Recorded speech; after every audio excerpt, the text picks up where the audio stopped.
Everyone, again I am here to discuss the other features, characteristic feature of the living organism.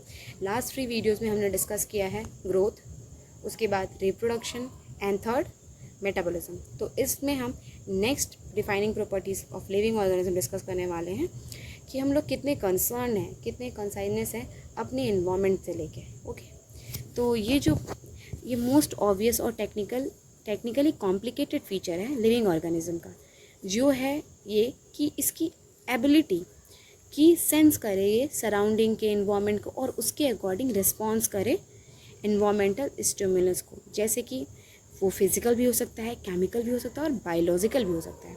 अगर हम इसका example देखें तो living जो प्लांट्स होते हैं उनमें क्या होता है कि हम नेक्स्ट चैप्टर्स में पढ़ा होगा क्लास 10th में. स्टिमुलस जो एजेंट होते हैं वो एक रिएक्शन करते हैं. जैसे प्लांट में देखा जाए कि सनफ्लावर में हम लोग क्लियरली देख सकते हैं, उसमें क्या होता है कि जिस साइड डायरेक्शन मूवमेंट होता है हमारा सन का, वही डायरेक्शन होता है हमारे सनफ्लावर का. क्योंकि वहाँ पे फाइटो जो लाइट रिसेप्टर्स होते हैं वो उनके अकॉर्डिंग उनका मूवमेंट होता है, वो स्टिमुलस की तरह काम कर रहे हैं वहाँ लाइट. ओके, अब यहाँ क्या है, केमिकल भी हो सकते हैं और कुछ बायोलॉजिकल भी होते हैं. केमिकल की बात करें तो हम देख सकते हैं कि हमारी बॉडी जो है वो रिस्पॉन्स, जैसे कि कुछ मेडिसिन खाते हैं तो उसके अंदर कुछ केमिकल कंपाउंड्स होते हैं, वो हमारी बॉडी में जाते हैं एंड देन उसके अकॉर्डिंगली हम रिस्पॉन्स करते हैं. ओके, हम अपने इन्वायरमेंट को सेंस करते हैं क्योंकि हमारे पास सेंस ऑर्गन है. ओके, क्योंकि अगर ह्यूमन बीइंग की बात करें तो ह्यूमन बीइंग वेल डेवलप्ड है. ओके, इसमें क्या है, हमारे बॉडी के अंदर और हमारे सेंस ऑर्गन जो कि हमारे हेल्प करते हैं इस प्रॉपर्टी को शो करने के लिए. कुछ प्लांट्स जैसे हैं, प्लांट्स के पास रिस्पॉन्स करने के लिए एक्सटर्नल फैक्टर्स जैसे कि लाइट है, वाटर है, टेम्परेचर है, ट्रॉपिज्म के मेथड से ये लोग अपने दिखाते हैं अपना मूवमेंट और कंसाइननेस. और कुछ अदर पॉल्यूटेंट्स एक्सेट्रा. जितने भी ऑर्गेनिज्म हैं प्रोकैरियोट से लेके यूकैरियोट, सारे के सारे सेंस करते हैं और रिस्पॉन्स करते हैं इन्वायरमेंटल क्लूज़ को. फोटो पीरियड जो है वो अफेक्ट करता है रिप्रोडक्शन को. किसके रिप्रोडक्शन को? सीजनल ब्रीडर, भले वो प्लांट हो या एनिमल हो. ओके, दूसरा क्या है, जितने भी ऑर्गेनिज्म है वो हैंडल करते हैं केमिकल को एंटर करने देंगे हमारे बॉडी के अंदर नहीं, वो दोनों कंट्रोल करते हैं वो लोग, जितने भी ऑर्गेनिज्म हैं. इसीलिए वो अवेयर हैं अपनी सराउंडिंग से. और ह्यूमन बीइंग की बात करा जाए, एक ह्यूमन बीइंग एक ऐसा लिविंग ऑर्गेनिज्म है जो कि अवेयर खुद से भी है. अदरवाइज जितने भी ऑर्गेनिज्म है लिविंग वो सारे के सारे इन्वायरमेंट अवेयरनेस है, लेकिन ह्यूमन बीइंग ही इकलौता है जो कि सेल्फ अवेयर भी है.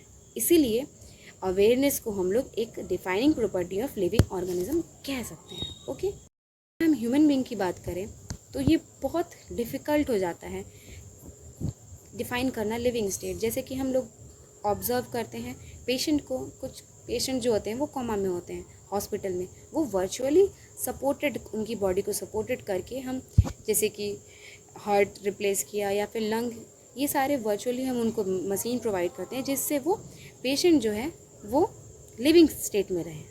कुछ ऐसे भी पेशेंट होते हैं जो ब्रेन डेड होते हैं, उनके पास सेल्फ अवेयरनेस कुछ नहीं होता है. क्या वैसे पेशेंट को हम लोग कह सकते हैं कि वो लिविंग है या नॉन लिविंग है?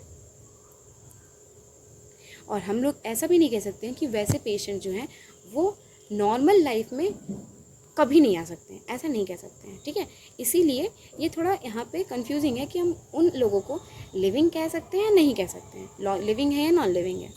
अगर हायर क्लासेस की बात करें तो हम लोग ये कह सकते हैं कि जितने भी फेनोमेनन हैं जो कि किसकी वजह से होते हैं, इंटरेक्शन की वजह से होते हैं, वो सारे के सारे प्रॉपर्टीज़, जो ऐसा कह सकते हैं कि कुछ प्रॉपर्टीज़ होती हैं टिश्यू की वो प्रेजेंट नहीं होती हैं कंस्टिट्यूएंट सेल में, लेकिन अगर उनके कंस्टिट्यूएंट सेल को अगर एक साथ जोड़ दिया जाए तो उनकी इंटरेक्शन की वजह से एक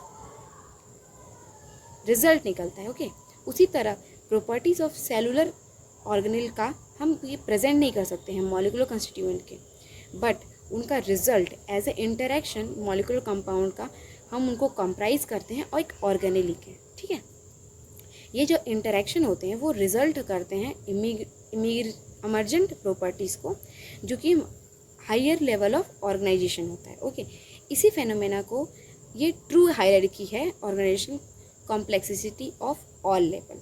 ओके, इसीलिए हम लोग कह सकते हैं लिविंग ऑर्गेनिज्म जो होते हैं वो सेल्फ रेप्लिकेटिंग होते हैं, सेल्फ इवॉल्विंग होते हैं and self regulating interactive systems होते हैं जो कि कैपेबल होते हैं रिस्पॉन्स करने के लिए एक्सटर्नल स्टिमुलाई। ठीक है, ये प्रॉपर्टी है हमारा। ठीक है, ये लास्ट प्रॉपर्टी था लिविंग ऑर्गेनिज्म का। अब आता है बात बायोलॉजी होता क्या है। बायोलॉजी जो है वो स्टोरी ऑफ लाइफ है। किस पे? अर्थ पे। ठीक है, हम अर्थ की बात करते हैं बायोलॉजी में। बायोलॉजी जो है इसका एक और डिफिनेशन है, बायोलॉजी जो है वो स्टोरी है इवोल्यूशन का।